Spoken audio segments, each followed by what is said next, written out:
Hello, Simone. Welcome. I am so excited to be joining you in conversation today. And let me just start with saying what a huge honor it is to have you here as a guest. Thank you, Jenna. I am so honored to be here as a guest, and I'm so excited to talk more. Yes, likewise. So, I have a feeling we are going to be talking deeply today about a very much needed topic around Black motherhood and white gaze. And I would like to start by inviting more of you into our conversation. And so, if you could please share an attachment memory that feels important to you and to your work. I love this question so much. So the first thing that comes to mind is a moment with my dad when I was younger. So when I used to go stay with my dad, I would always beg him to sleep in his bed with him, and he would let me. And in the morning, I would always wake up in my room. So my dad, his house just it collects a lot of dust to this day. It still does. And you can look on the ceiling and there are like these tracks of like dust, I guess. I don't know. So I remember asking my dad, "How did I get in my room?" And he would say, "The Ninja Turtles carried you to your bed." And he would say, "Look at the tracks up there on the ceiling. Like the Ninja Turtles, they just carried you to your bed." And I was like, oh my God, the Ninja Turtles. They're always looking out for me, right? So it was just this moment, and it's really special to me because my dad, he's a retired police officer. So he's kind of militant. And that is just like such a sweet thing coming from my dad. Like when I think about it as an adult, like my dad was so sweet and soft in that moment, and I love that for him. And it kind of comes back full circle because I watch him interact with my daughter, and he's just the sweetest little man with her. Like, I just love it. So I think about that one with that question. Ah, how special for you and your daughter. I hear that the softness, the soft side that came out with him in honoring that request to let you sleep in his bed and still this playfulness. And so, what a beautiful memory. Thank you for sharing that. Of course. And so, since we're going to be talking about Black motherhood, is there anything else you want to share as your experience as a mother and just your professional background and because we're going to be talking about your research around the white gaze. And I want to define the white gaze, but whatever you can do to help kind of prime us for that. Yeah. I really appreciate this because it's pretty significant to this work. So my daughter is 12. She'll be 13 this year. Please pray for me. I Yes. think I'm in for it. I'm also a couple and family therapist, and I'm an infant mental health professional. So, a lot of my professional work often informs how I show up as a mother. And when I think back to my mother, she was not as warm and as affectionate as I would have liked as a kid. So when I started my doctoral program, immediately my interest was parental warmth. I really wanted to know what made some parents more warm with their children than others, you know? I think I have just a natural tendency to engage more warmly with my daughter, and I'm guessing that's because of what I didn't have with my mother, so I wanted to be very intentional to like offer her that. But I started to notice that when I was around white people, like when I would have to parent around white people or I noticed them watching, it was kind of amplified my warmth. But then I also noticed this kind of tension that when I was around Black people, particularly like my family, there was this need to kind of like assert my authority and show that like I'm the mom, I'm in control, I got this handled. And I can remember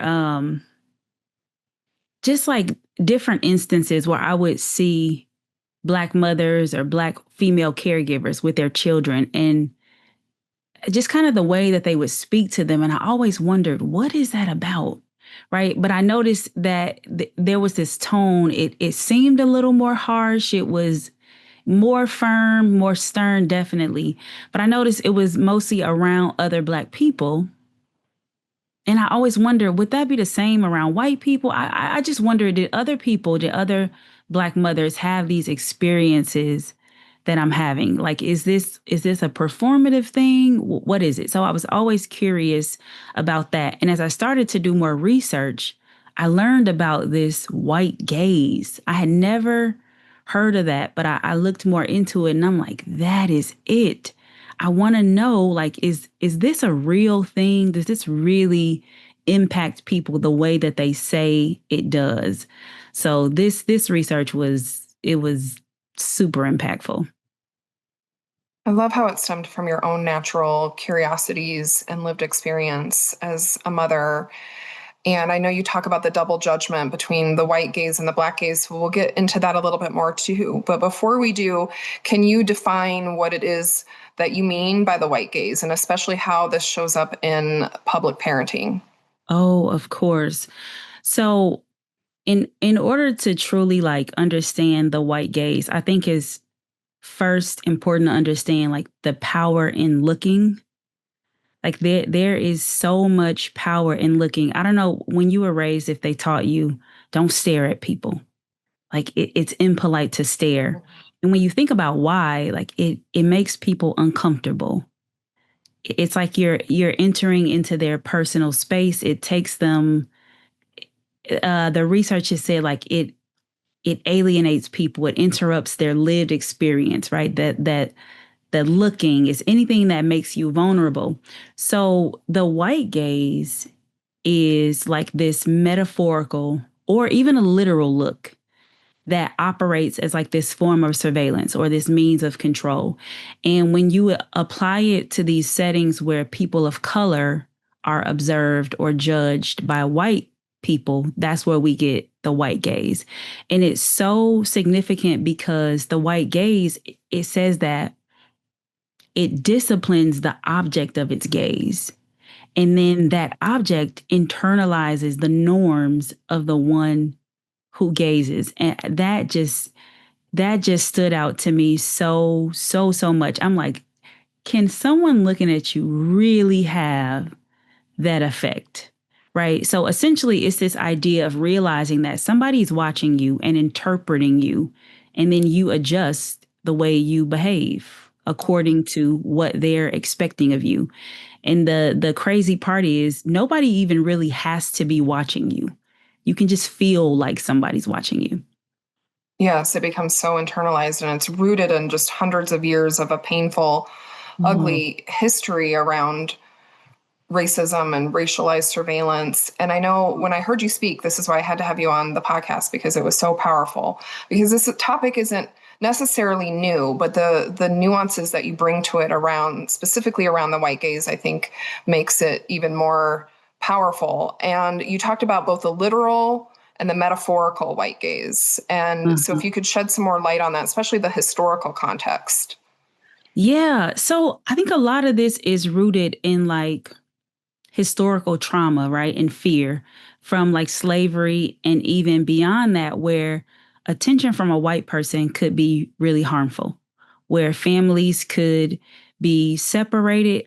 It makes me think about Dr. Joy DeGruy, her work. I remember her talking about how like a black parent could be talking to a white parent, and the white parent is going on and on about how wonderful their child is doing and just naming some of their accolades. And the black parent is thinking, wow, my child is doing just as good or even better. But when the white parent would ask, well, how's your child doing? The black parent would say, oh my God, this kid is just giving me so much trouble, like just a mess, this kid. So going back to that fear, like if my child is doing too well, right, we could be separated. And it also makes me think about how like Black families have to raise and socialize their children differently to prepare them for the world of racism. And, so like you're not allowed to just go out and wander off the way that maybe other children are. I've talked to so many people who have had this conversation or their parents have had this conversation with them before we go into a store. Don't touch nothing. Don't look at nothing. Get in this store and you behave and we gonna get out of here. So when we talk about like that literal look, sometimes it is like you can literally see people looking at Black mothers is what they shared with me as they were parenting. People are literally looking at them like, oh my God, you know. Sometimes it just feels like they're looking. Some of them said, you just know people are looking. So both of them had a pretty significant impact on these mothers. Yeah, can you share an example, just some of the more striking or common ways that Black mothers encounter this, whether it's literal Yeah, or metaphorical gaze in public spaces? absolutely. So, one that really stands out, a mom was saying that her daughter was crying because she wanted like a toy. And a white woman came over and like offered to just buy her the toy so that the little girl would stop crying. And another mom told me a woman came to her and said, "Do you know how to control your child?" And probably two of the most striking examples, my gosh, that I remember. There was one mom. She said that she was in Walmart and her son had spit on her. And she said she spanked him for spitting on her. And this woman looked at her and she noticed the woman looking at her. So she said she took her son to the bathroom because she felt like, oh God, this is going to be something terrible. Let me get out of here. She said the woman followed her into the bathroom and she went into the stall to tend to her son. And there was another woman, a different woman in the bathroom. And as she was coming out, that other woman told her, I just want you to know that lady is calling the cops on you. And then the last example was a mom shared how she was facilitating like a parenting group to help moms learn other ways of disciplining their children outside of like physical punishment. And at the end of the group, a mother's son had thrown a toy at her. And she said, Mom just kind of snatched him up because she was really embarrassed in that moment. And she didn't want it to escalate any further. And she said another facilitator at that group ended up calling Child Protective Services on that mom because of what she did. And this is at a group where she's learning, trying to learn different ways of parenting. And they ended up calling Child Protective Services on her. So those are like some of the literal looks, some of the direct interactions that they've had with moms. Other times moms just feel like, let me just get out of here because I feel like these people are watching me. I can't identify who, but I feel like they're watching. Mhm. Yeah, I heard you share that story in your presentation, and even just hearing it again, it's like, oh, wow, my mothering heart is just aching. It really Yeah. illustrates the magnitude of the emotional weight and what can turn into physical weight that Black mothers are carrying when they are parenting in public, and that there's real implications Mm-hmm. for how whiteness and white gaze and racism may show up in their lives. Yeah. It also brings to mind my own lived experience as a mother. And I want to be clear that I'm in no way comparing my experience that comes with white privilege to that's helped protect me to this very distinct Black motherhood journey that you're describing that is layered with this racial surveillance and oppression. But I was a single young mom. I was 19 when I had my son. Mm-hmm. And I remember when I would go out in public that I would sometimes wear like a fake wedding ring and I would be more mindful. And I don't think I've ever even talked about this out loud. It's just like this topic just brings out so much. So I would, be very mindful of how am I dressed. And I had this fear of being judged because I was a young mom. Would people look at me like I'm irresponsible or I don't know what I'm doing? And so I think about that experience and now layering it with this racial surveillance that Black mothers experience. And like I said, it just truly breaks my heart. And so maybe if you could speak more to that emotional impact that you heard Yeah. from the mothers in your research. Oh my gosh. It's so let me say this. I think this gaze can impact parents of any race, color, or creed, right? I just think parenting in front of people is just tough for Mm-hmm. anybody. But it's so funny that you say that because a lot of these moms felt like because they were Black women, they were also being judged on their other like characteristics, right? So they were worried that people were thinking, is this a single Black mother?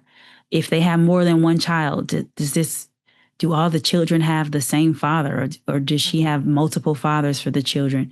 She probably lives on Section 8, and gets governed. Like these were also the burdens that they carried on top of like trying to parent their children in these moments. So like worrying about, are people judging me based on that? So it's so funny that you say that. Like it I think it could be universal for parents. You just don't want to come off that way. I remember watching somebody show like a bias, a short film on like bias, right? And there was a quick glimpse of like a mom who was pregnant, and I think she had two littles, and she was just kind of walking out of the grocery store with them. And the idea that a lot of people get is like, oh God, this is a single mother, right? But then they show like her husband pulling the car around to come and get her. But it's so powerful, just kind of where our minds go. And so a lot of these moms, they internalized a lot of this, and it made them really hyper aware of just like how they were coming off to people. And they just felt that they were being judged as a parent based on this one moment, like this one small moment of parenting, that their choices were just constantly under evaluation. And they often felt like it was a lose lose situation for them because, as a Black mom, if I decide to discipline, you could think that I'm being harsh or abusive to my child. If I don't discipline, I could be perceived as neglectful and like not having control of my children. So, like, no matter what they did, there was this like negative judgment of them. They also felt a lot of frustration and pressure to like get this behavior under control immediately, right? A lot of them knew this is what children do. They have meltdowns. They Mm-hmm. they demand things, right? Um, but it felt like they didn't have the room to allow their children to be children in those moments because it felt like, based on societal standards, you need to have children who are quiet and obedient.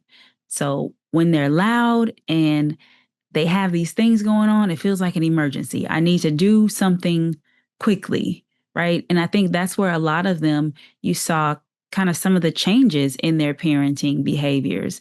A lot of them modified, right? They talked about kind of like this code switching where some of them would talk softer to their children in public, or they would not use certain words. I remember one mom said, I talk totally different to him outside than at home.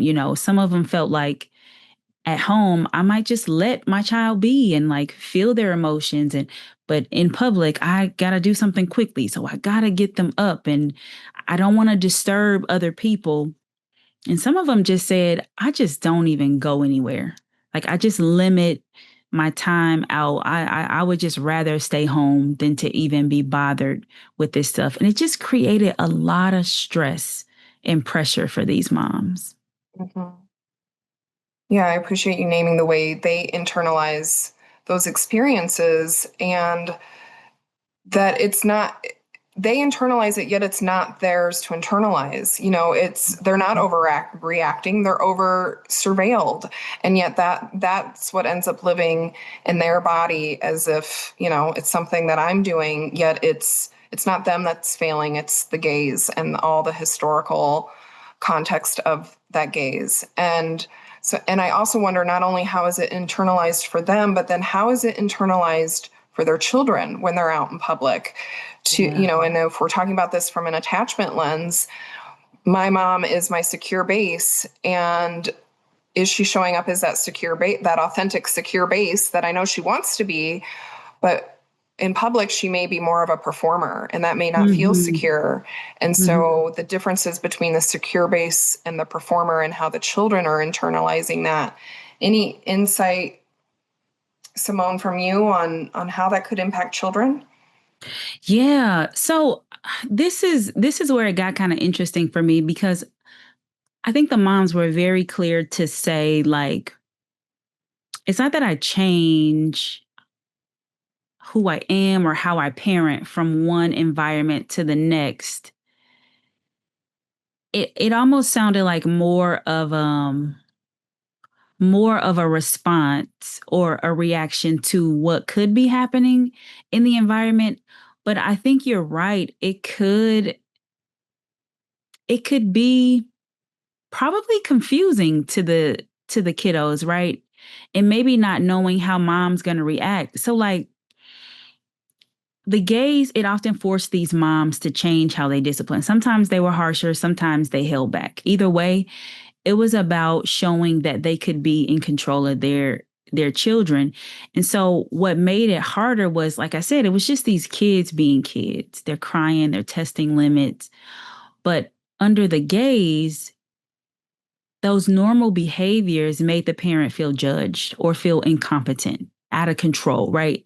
As a parent, and it builds the frustration toward their child, right? Instead of just recognizing this is my child, let me get in there, and it made them more frustrated with them, and so it made them some of them. They said it made them discipline more. Like I remember one mom saying, I don't see other races disciplining their children the way that we discipline our children. Like in an effort not to be embarrassed, we discipline our children more. So I think that could also disrupt the attachment Mhm. between a mother and a child, right? It's hard to attune to a child in this way when I'm trying to navigate your scrutiny, your possible judgment, and tend to my child in this way. So I could see how it could potentially disrupt like the natural flow of those like parent child relationships in their Mhm. interactions. I also see it as such a powerful and wise adaptation on Black mothers' parts. And I really want to center that too, as you have to be like a chameleon almost, like to change your style depending on the moment, because it's deeply rooted in survival. And Yeah. so my hope is that children also recognize how powerful that mama bear instinct is coming out, and that it does look different in different settings. And this mama bear instinct is also on hyper overdrive when Black mothers are in public. And so I think we need to talk more about what can be done to, because this Hmm. is a systemic issue. And I remember one of your questions in your presentation was, how might we be unintentionally perpetuating or mirroring this gaze? Yeah. Yeah. Well, so the white gaze, we know it operates hand in hand with white supremacy culture, right? And I think it it infiltrates a lot of our professional fields. So when you look at child welfare, Black families are disproportionately removed. The children are. It takes longer for them to be reunited, right? When we look in education, Black children, specifically Black boys, they're suspended and expelled more for some of the same behaviors that their white peers exhibit. When we look in the medical field, um, Black families are disproportionately reported more for maltreatment. Um, they could get a mandated report call for not seeking treatment fast enough if they disagree with the medical advice. So I think it's important to understand how those things operate as the white gaze, even with practitioners, right? And when we look at practitioners who are not white, a lot of our training and our credentials, they're rooted in systems that privilege whiteness.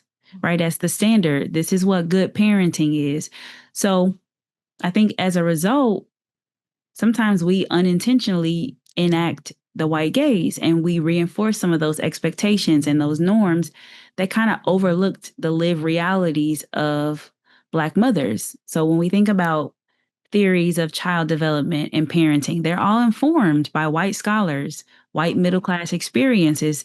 So I think it just leaves little space to really understand how Black mothers parent under this type of scrutiny. And that's why I so appreciate that your research is centering the voices of Black mothers, because I think we need more of that representation in all of these systems. And so I would love to kind of circle back and continue to center those voices, because in your study, the mothers really named this powerful desire to break cycles, this intergenerational transmission of racism and how that's showed up in parenting. And so if you could just give more voices to their experience and what they're learning and what they're doing. Hmm. So this was also really interesting to me. So when I talked to these mothers, this was before, these were just like opening questions to get them warmed up, right? And I was just asking about um their experiences when they were parented as children. And of the 12 women, I think 11 of them mentioned this desire or this shift toward gentle parenting. Like they all use this phrase, gentle parenting. I think I do more of gentle parenting, or I want to be more of a gentle parent. And that just struck me so much because at first I'm thinking, like, is this like a millennial thing where, because most of them were, is this like a millennial thing where this is what we're doing now? We want to do this gentle parenting thing.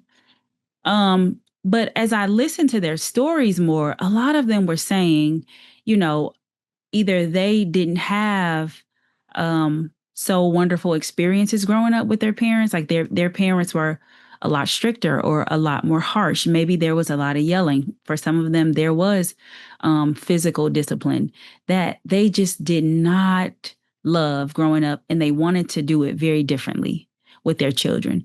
So a lot of them talked about, how they were reading different things, how they were educating themselves on different things, how they wanted to show up as parents who could talk with their children. They wanted to help their children understand why they made certain decisions. They were intentional about calming themselves first before they responded to their children, making sure that they didn't react but responding to their children. I think they wanted to instill values of compassion and understanding, something that for a lot of them was very different from what they received growing up. Yeah. Yeah. So I hear kind of when I remember hearing you speak, if I'm kind of synthesizing, it's like I want to break these cycles. I want to be more intentional around how I parent. And also that this, as you just described systemically, this white gaze is still potentially going to pull them back in, and it's going to show up in, especially in those public parenting spaces. And you also mentioned the Black gaze. And I would love for you to talk about just kind of the balancing act. It's enough to have to deal with the white gaze and also the Black gaze, and how these two interact. And you shared a little bit about that too with your own mothering journey. Yes, yes. So let me just say the Black gaze is kind of like this framework that describes how Black people perceive and evaluate each other within our own community, right? And so within the Black gaze, it's kind of like policing Blackness and making sure that Black people don't sell out by like adopting white practices. So with these moms, the Black gaze, it was them also kind of balancing these critiques from the older people in their families, particularly their mothers and their grandmothers. So the older people in their families really had a problem with these more gentle parenting styles. And they felt like you need to be more strict, more firm. There was a mom, she said her mother told her, you need to nip that in the bud. And another mom who her mom told her, don't bring that in this house. As in to say, don't bring that white people stuff into this house. So the black gays, it was really them trying to navigate these people in their lives. Mind you, people whose opinions they valued so much. Also, Right. people who a lot of them would have to ask their parents to watch their children sometimes. So they were kind of battling. On one hand, these people who were saying you need to be more strict and more firm as a parent, and this other hand of people saying, you know, why are you that strict? Like battling that the stereotypes of like a black mother and black motherhood, that black moms are mean and harsh, and they're abusive with their children. What was very, very interesting though, two things, Jenna. So one was that, remember I talked about how the object of the gaze internalizes the norms of the one who's gazing. And how many of them said, I want to do gentle parenting. So, yes, it was mending generations, right? But when I looked a little deeper, that was kind of an internalization of whiteness because Mhm. gentle parenting was created by a white woman or coined by a white woman.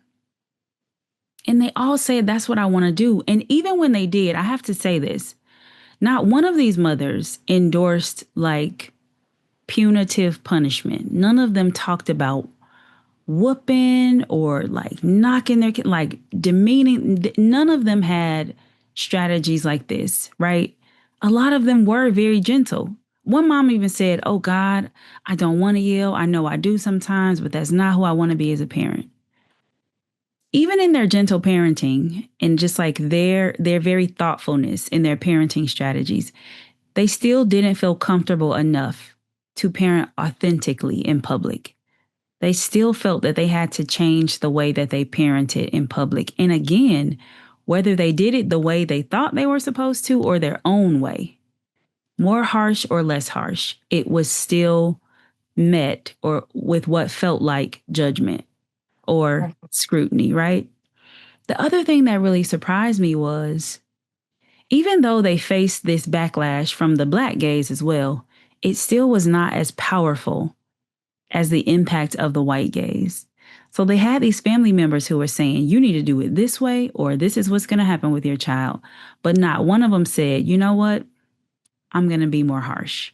I'm going to be more stern. I'm going to whoop my kid. Like it didn't have the same impact that the white gaze had on these people. Some of them felt, they felt like it hurts me to hear my mom say that and I know where it comes from, but I'm still going to do what I need to do for my child and to create a better generation of people. The white gaze though made them hyper vigilant, like just self-aware.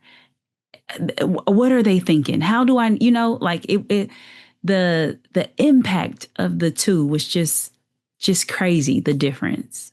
Mhm. Gosh, parenting is so complex all by It itself. is. It is, right? And then to have to do it in front of Yeah. people, like, it's Hmm. crazy. I do remember you also saying that the black gaze can sometimes be a source of care. And there was a quote from one of the mothers in your research that I can't remember if it was a literal thing that a black mother said or she just felt this like, we see you, mama. And as Yeah. you're talking about all that black mothers are trying to hold with the intensity of the white gaze and wanting to parent differently, but also is that then conforming and assimilating more closer to whiteness and supremacy and racism? Or is this me just wanting to parent in a different way that is more attuned to my child and who I am learning about myself as a mother? And then Mhm. also their family and valued family and community members in the black community that are also like, but you got to be harsh. And so just holding all of that just makes me think how community is so needed and supports to have these kinds of conversations. And so I wonder what do you see in regards of support and community for Black mothers? I mean, we all need support and community, but especially around these complexities. Yeah, yeah. So several of these moms, they talked about these moments of like shared empathy and connection through the gazes of other Black women. And it was at my defense that I remember my chair, because the title of my dissertation is If Looks Could Heal, the impact of the white gaze on African Black mothers parenting in public. And she said something really profound. She said it sounds like the healing comes from the gazes of other Black women. So it was kind of like they talked about how gazes from Black women could kind of communicate this unspoken understanding between them, like really powerful moments of like solidarity and support. The quote where the mom said they told the other mom, "We see you, mama," right? She was saying that like they were actually, I think, in a church setting, and this mom's kid was being really loud and running all over the church. And I think mom got really she may have even spanked him. And she said that she and a group of her friends, some other Black moms, kind of watched this mom. And I don't know if they said it literally or if she was just thinking that we see you, mama. But they just kind of affirmed her that it's okay. We get it. We understand that. And they were just saying that it felt really different from the gazes they got from other white people, in the sense that those moments fostered that sense of community where the judgment was replaced with compassion. And when I talked to these moms about, because I was asking, what do you think could be helpful in these moments? Like when you're in the thick of this. And I have to be honest, I got some mixed reviews. Some of them said, just people being compassionate and just kind of normalizing it. One mom, she said, just for another mom to tell me, I know what that's like. And I know you're doing the best you can, like you got this. There was another mom who said, like, I don't want anybody to intervene because that's just going to make me more upset, right? Because that makes me feel like you don't trust that I know what I'm doing. So don't intervene. What I would offer is, if you are brave enough to intervene, like, and that's just offer anything, right? Beware that there's a history of like surveillance and judgment that comes with that kind of interference. But more importantly, I think it's less about stepping in and intervening and more about creating space for privacy and dignity in that moment. So it's exactly what you were saying, just kind of recognizing and honoring that, man, this must really be hard for this mom. I'm sure she's doing the best that she can do, considering the situation and the environment, and offering that compassion and trying to understand. So I think it's less about jumping in there and doing something, but creating space where there's understanding and compassion for that mom and that kiddo. Mhm. We see you, mama. I love that. Yeah. I love that quote. And I hope that it's something that can be embodied for the listeners, white listeners, professionals, and parents, for going back to your question of how might we be unintentionally mirroring that gaze. And Hmm. that's what I think we can personally do. And you've talked about all the work systemically that we know can sometimes feel like so overwhelming. But there's a lot of work that needs to be healed that's outside of these individual moms who are just showing up with the most complicated parenting like the way you describe that, and yet just navigating this in, the best and most beautiful, powerful ways and how they're showing up for their children. And so when Yeah. we think about attachment, I want us to think about that those aspects of, even though it may not be perfect in public, that children are also going to internalize that this is what my mom is trying to figure out. And it's also a way to keep me safe. Mm-hmm. Yeah. So, yeah. What else? What other supports? Anything else that you've learned? Because it seems like there was such common shared perspectives in the women that you interviewed. And just being able to, do they share that with each other? Are there enough spaces in community to really get that support from one another? Um, you know what? So when I talked about just like kind of the limitations and like how to further this research, I think that would be great to look into because I think about like moms who have parent who are have children with special needs, right? And like the surveillance and the judgment that comes in those situations. And I just know that when I shared this, there were so many moms who said, "Oh my God, I needed to hear that." Who when they got together or when they could talk about this with other moms, there were so many similarities. I think it's just tricky because you never really know what will be helpful and what won't, right?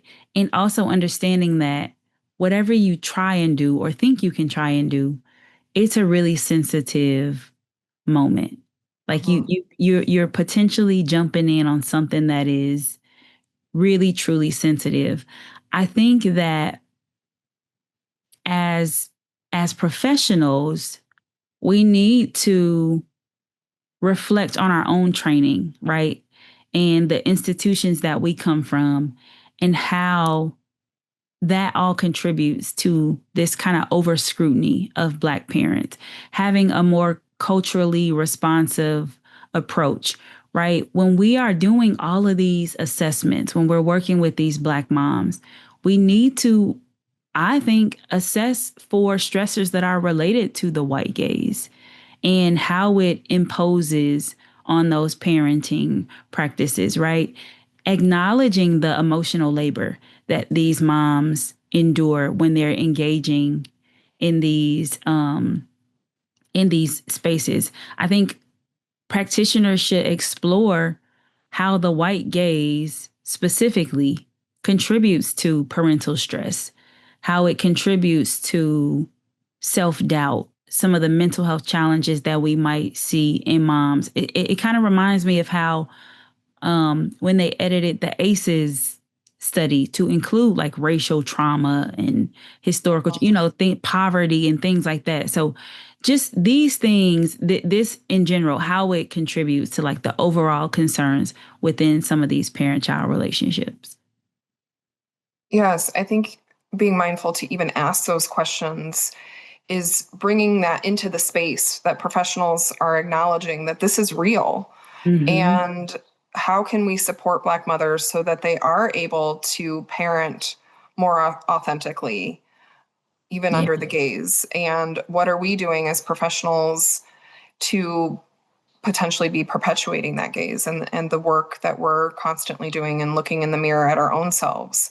Yeah. Because we all live within these systems and work within these systems. Yeah. Yeah. I think collectively we need to think about why Black children are expected to be like exceptional and Hmm. behave exceptionally well just so that they're seen as good, you know? Hmm.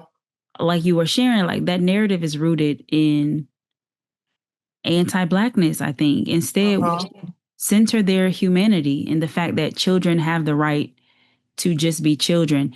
It it's making me think about so I'm currently working on an article that kind of builds on my dissertation work. And it talks about attachment as liberation. So just reimagining attachment as this radical practice of freedom. And it basically helps families reclaim connection and safety and just worthiness in their relationships, especially families that have been shaped by systemic trauma or oppression or even generational harm, right? So it talks about helping families to heal those inherited wounds and making safety feel possible again. It helps them to name their emotional needs and help them to know those needs are valid. Importantly, though, it helps them to restore joy and play as acts of liberation, right? You're entitled to that. And then also decolonizing the parenting gaze. So I think these are all so important as we talk about like how do we move toward something better? How do we work toward change and help people to see these situations differently? Oh, do you know when that article will be published, Simone? I No don't. pressure I'm or working. anything. I'm working on it. One thing that I have to work on within myself, you know, I appreciate you saying earlier, it's not new information, right? And I think that none of that is new information, but the way we think about it and the way we bring it into our work. So to answer your question, I don't know when it'll be published. I'm still working on it, but I'm working diligently, Jenna. Well, we can always link it even after the show airs. Like I said, no pressure. And I love that your dissertation research is published now too. So we can also link that in the show notes for our listeners and viewers to check out. And I think that question of, yes, how do we continue to collectively dismantle that assumption that Black children should be better behaved and the freedom that can come in the Black parenting relationship with experiencing joy Mm-hmm. and playfulness and authentic attachment. I'm wondering if you could speak a little bit to the real threats that Black mothers have to parent under, that yes, liberation and healing and freedom are so needed within the parenting context, and also they are preparing their children for a world that is still deeply rooted in white supremacy, and that there's real threats and real harm that is being done. And I know that could be a whole nother conversation that we could go on and on about. But if there's just anything that you want to share from that perspective, because it's truly such a balancing act. The perspective of like the Like the real threats that are in our society with the white gaze and the implications that can come from that. And so reclaiming attachment and liberation in a world that is still not healed from racism and oppression, and how do mothers navigate all of that? Yeah. You know, it makes me think about a mom that I worked with because I think these moms are carrying real fear. Like there is real legitimate fear in there. And when you think about the history of Black mothers parenting, it comes from a different history, right, than others. I remember this mom, she really thought I was just she thought I was DCFS, right? Now, this is me. I'm doing child parent psychotherapy with families who are involved in the child welfare system. And I remember this mom, she said, well, her child, he fell. He fell and he scraped his knee. And she looked at me, and the first thing she said was, "Oh my God, please don't write me up. Mm. Like, please don't tell on me." And I'm like, I was crushed, Jenna, like, tell on you. I would not, like this. I mean, so that fear, and I say that because initially in our session, she would just kind of sit there, like she wouldn't allow herself to just be with her. It really impacted her ability to just be with her child Mhm. because she was so worried that I was going to say something or do something that my gaze was showing up in these visits. Um and I remember at one point uh her son was blowing the raspberries, like just making the bubbly noises or whatever. And I remember her laughing at her son, and her son just started to laugh, and they started laughing together. But to me, that is attachment as liberation. That is the freedom to just be, to enjoy each other. Like your birthright of being together, the freedom of that. So when we talk about like the real threats, they're scared, right? Just me having to parent my child differently, I run the risk of having my child taken away. I run the risk of having somebody call the police on me. I run the risk of you thinking that I am abusing my child or I'm being too harsh, right? Just them pathologizing their parenting style. So having to navigate that and be present and attuned to their children, it's a lot. Mhm. Mhm. Yeah. And again, I'm so grateful for the way your research brings their voices into the space where so often these impacts, these interactions have been invisible, and you're making them more visible.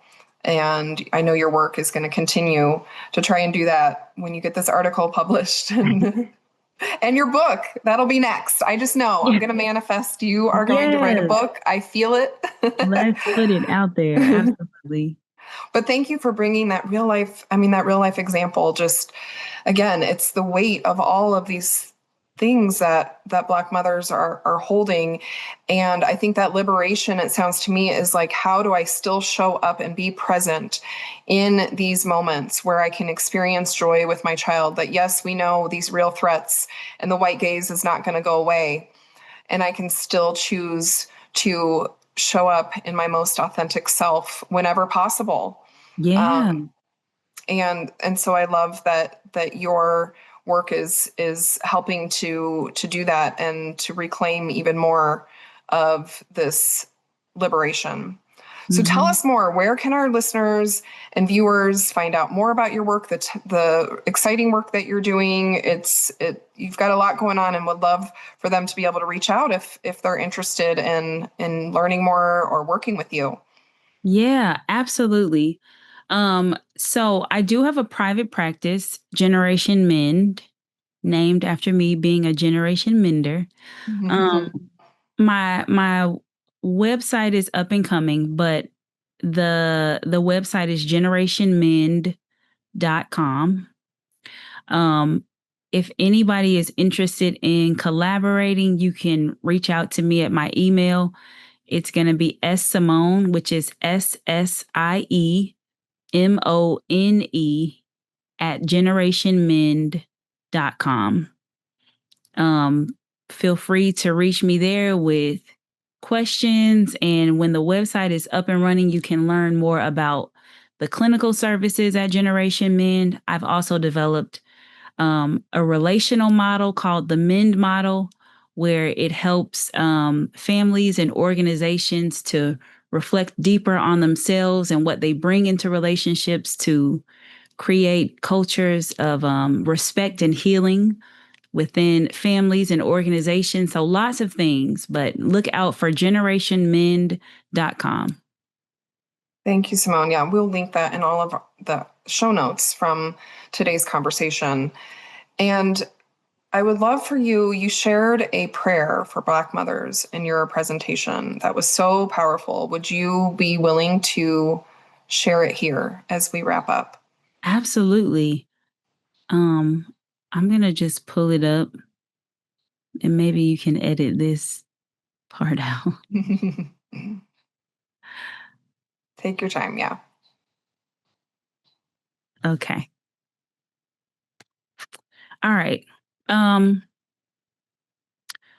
to the Black mothers, may your voice not be quieted by shame. May your love not be translated through fear. May your joy be seen, not studied. May you be free to parent in public without performance. And may every gaze upon you be met with reverence, not reduction. Because your mothering is not just labor, it's legacy, it's life, it's liberation. Goosebumps. And who was that? You, Simone, did you write that? Or I did. see, you're too humble. I did. Oh my gosh. Because I remember even in the presentation, I was like, I think you wrote this, I but oh did. my gosh. Wow. Yep. Amen. Very powerful words to end our time together on. Yeah. Simone, is there anything else you want to say? Anything else you want our listeners to walk away from or walk away with? Just, you know what? Remembering that the gaze is not just this interpersonal thing, it really is systemic and it's cultural. And when we think about those systemic things, it's in the fabric, right? It's nothing we learn or nothing. It's there. And that shifting it is going to require all of us, parents, professionals, people in the community, that we have to choose to see these families with compassion. Yes, it's not a you problem. It's a us and a them, especially Yeah. for us white people. And so I think reclaiming that liberation is also separating ourselves as much as possible so we're not internalizing, Black mothers are not internalizing that gaze. So thank you for naming both the pain and also the possibility and the hope. And I'm so grateful that I got to have this conversation with you today. And it'll be a reminder to me to think about the ways I may be unintentionally perpetuating the white gaze.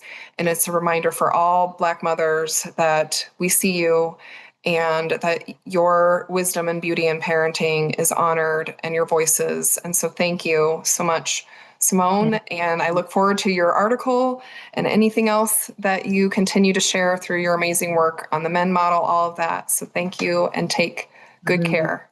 Thank you, Jenna. Thank you so much for having me. Yes. My